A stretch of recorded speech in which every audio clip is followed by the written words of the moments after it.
Hai teman-teman, pernah nggak sih kalian dengar tentang penyakit talasemia? Penasaran nggak sebenarnya apa sih penyakit talasemia itu? Nah, coba tebak. Kira-kira gimana ya kita bisa mendeteksi penyakit ini? Apa aja sih gejala-gejalanya? Apakah penyakit ini benar-benar berbahaya? Dan yang paling penting, bisa nggak ya penyakit ini disembuhkan? Yuk, kita bahas satu persatu. Tapi sebelum itu, menurut kalian, perlu nggak sih kita melakukan screening talasemia? Untuk menjawabnya, mari kita lihat ilustrasi berikut ini.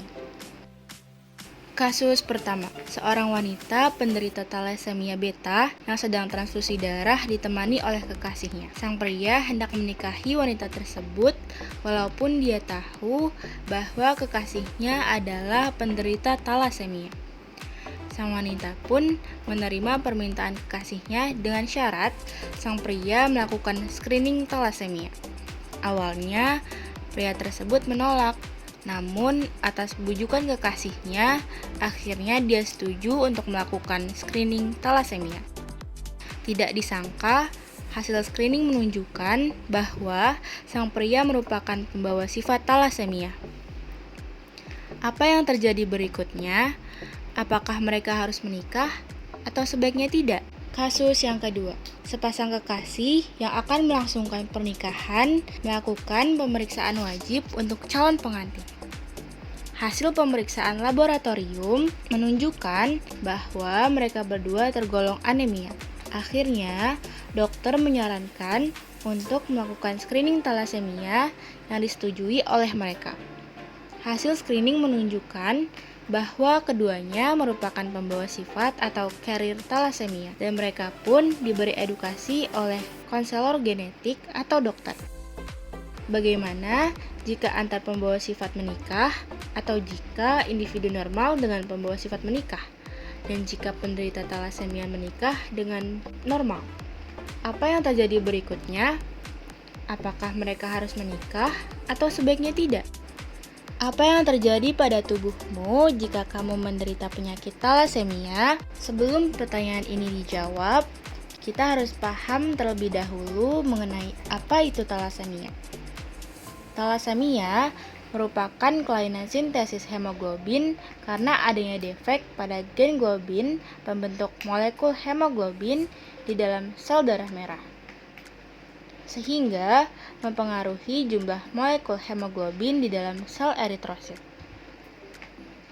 Globin merupakan protein pembentuk molekul hemoglobin di dalam eritrosit yang dalam menjalankan fungsinya pada hemoglobin orang dewasa harus berpasangan, yaitu rantai globin alfa dan beta. Individu normal mempunyai 4 kopi gen globin alfa yang terdiri atas 2 gen berasal dari ayah dan 2 gen berasal dari ibu. Selain itu, tiap individu normal juga mempunyai 2 kopi gen globin beta yang terdiri atas 1 gen berasal dari ayah dan 1 gen berasal dari ibu. Jika kelainan terjadi pada gen globin alfa yang menyebabkan berkurangnya produksi rantai globin alfa, maka penyakitnya disebut dengan talasemia alfa. Sedangkan jika kelainan terjadi pada gen globin beta yang menyebabkan berkurangnya produksi rantai globin beta, maka penyakitnya disebut dengan talasemia beta.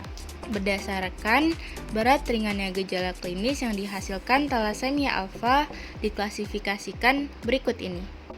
Pada talasemia alfa, individu dengan 1 kopi gen alfa yang termutasi tidak memiliki gejala klinis yang disebut dengan silent carrier dan bisa menurunkan gen mutasi tersebut ke keturunannya. Individu dengan 2 kopi gen alfa yang termutasi disebut dengan talasemia alfa minor. Individu tersebut biasanya mempunyai eritrosit dengan ukuran yang lebih kecil dari normal yang disebut dengan anemia mikrositik, namun hanya bergejala ringan atau bahkan tidak bergejala. Jika 3 kopi gen alfa termutasi, maka produksi rantai globin alfa berpengaruh signifikan yang dapat membentuk hemoglobin abnormal, yaitu hemoglobin H dengan susunan 4 rantai globin beta pada orang dewasa atau dapat terbentuk 4 rantai globin gamma pada bayi. Kondisi ini dapat menyebabkan anemia sedang sampai berat.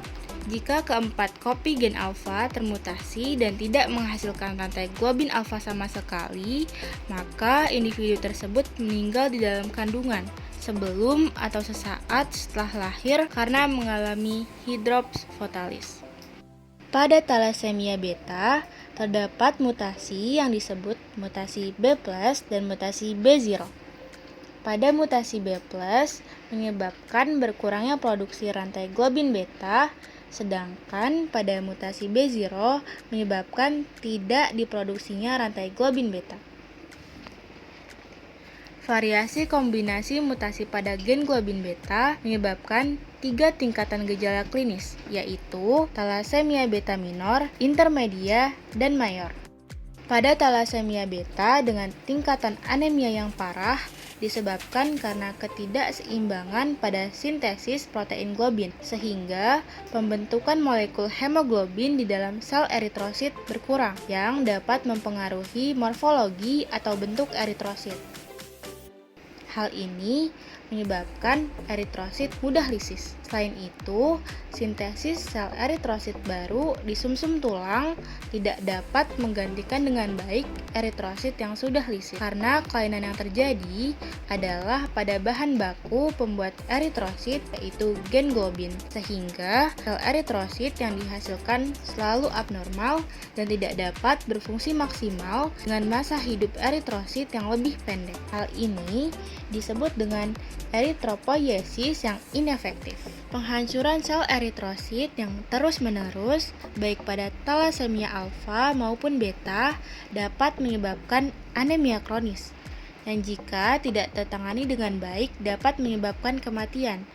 Individu dengan thalassemia minor mungkin tidak membutuhkan penanganan medis karena anemia bersifat ringan atau bahkan tidak bergejala klinis. Individu dengan thalassemia intermedia dengan derajat anemia sedang sampai berat membutuhkan transfusi darah secara berkala yang dikombinasikan dengan terapi kelas Fe.